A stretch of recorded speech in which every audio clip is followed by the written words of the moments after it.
নমস্কার বন্ধুরা, আজকে একটা মাংস করে তোমাদের দেখাচ্ছি।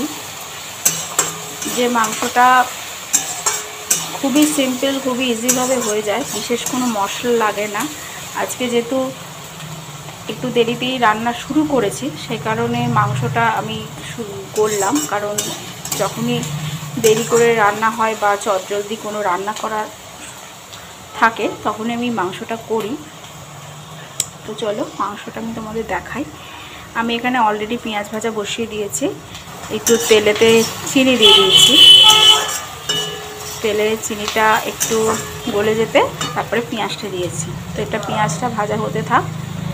এবার চলো আমি তোমাদের দেখাই।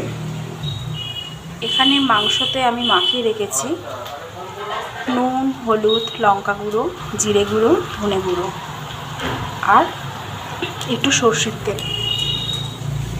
এখানে আমি আলু ভেজে রেখে দিয়েছি। আর এখানে আমি বাটনা করে রেখেছি 4-5টা মতো কাঁচা লঙ্কা, ঝালটা যে যা নিজস্ব মতো দেবে, মুখের স্বাদ অনুযায়ী। আর দিয়েছি পেঁয়াজ, আদা, টমেটো, রসুন। এইটা দিয়ে এটা একটা পেস্ট বানিয়ে রেখেছি। আর এখানে একটু টক দই ফেটিয়ে রেখে দিয়েছি। যাদের টক দই থাকবে না তারা এমনি টমেটো দিয়েও করতে পারো, টমেটো দিয়েও হয়। আমার এর কাছে ছিল বলে আমি দিয়ে দিয়েছি। আর এটা পেঁয়াজটা ভাজা হোক। তো আমার এর সঙ্গে রান্না হয়েছে ঢ্যাঁড়সের ঝাল করে রেখেছি। এটা রান্না হতে থাক, পেঁয়াজটা একটু ভাজা হোক।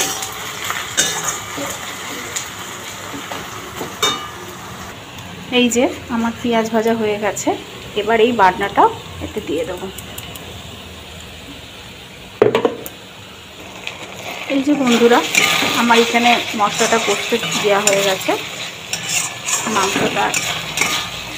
মশলাটা একটু কষতে দিয়েছি।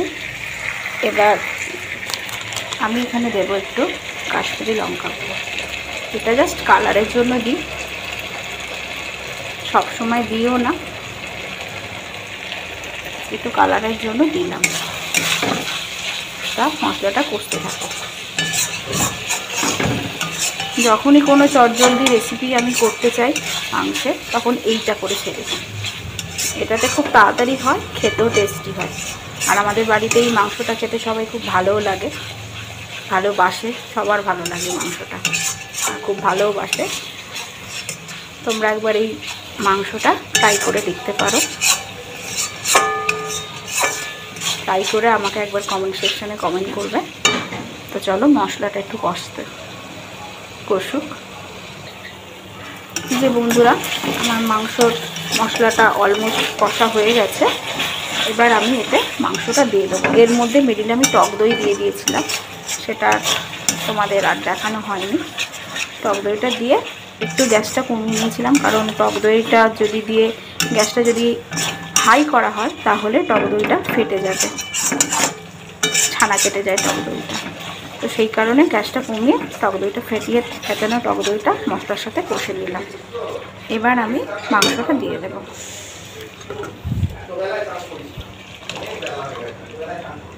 এই যে মাংসটা আমি দিয়ে দিলাম। দিয়ে মাংসটা মশলার সাথে কষতে দিই। ব্যাস হয়েই গেল। এবার একটু কষা হতে থাক।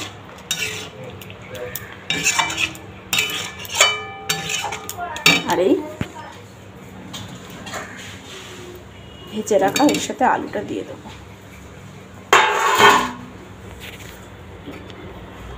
তাহলে মশলা, আলু, মাংস সবই একসাথে এটার সাথে কষে নেব। তো এটা কষা হোক।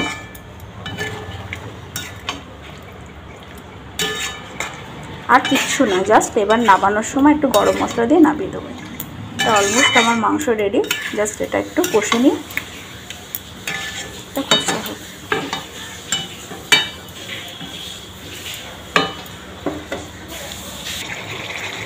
বন্ধুরা, আমার অলরেডি মাংস কষা হয়েই গেছে।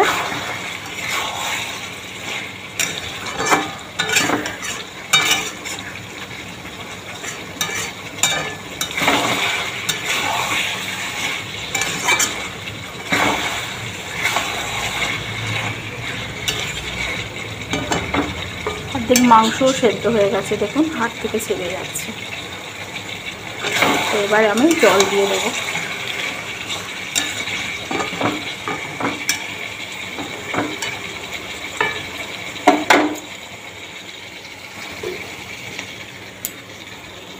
গরম জল করে রেখেছি, আমি রান্নায় গরম জল দিই, এতে রান্নার টেস্ট খুব হয়, বা রান্নাটা ঠান্ডা জল দিলে একটু বিস্বাদ লাগে। জানি না কার কী মত, আমার এটাই মত যে একটু রান্নাটা যদি গরম জল দেওয়া যায় রান্নাটার টেস্টটা আরও দ্বিগুণ বাড়িয়ে দেয়।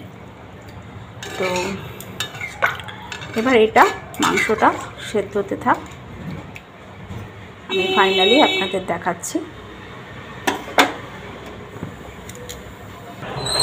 এই যে বন্ধুরা, ফাইনালি আমার মাংস রেডি হয়ে গেছে। তো এই রেসিপিটা যদি তোমাদের ভালো লেগে থাকে আমার চ্যানেল ব্লগ উইথ মৌমিতাকে সাবস্ক্রাইব করবে, আর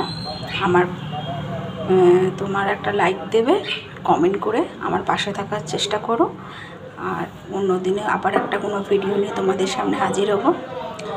তো আজকের মতো সবাই সুস্থ থেকো, ভালো থেকো, আজকের মতো বাই।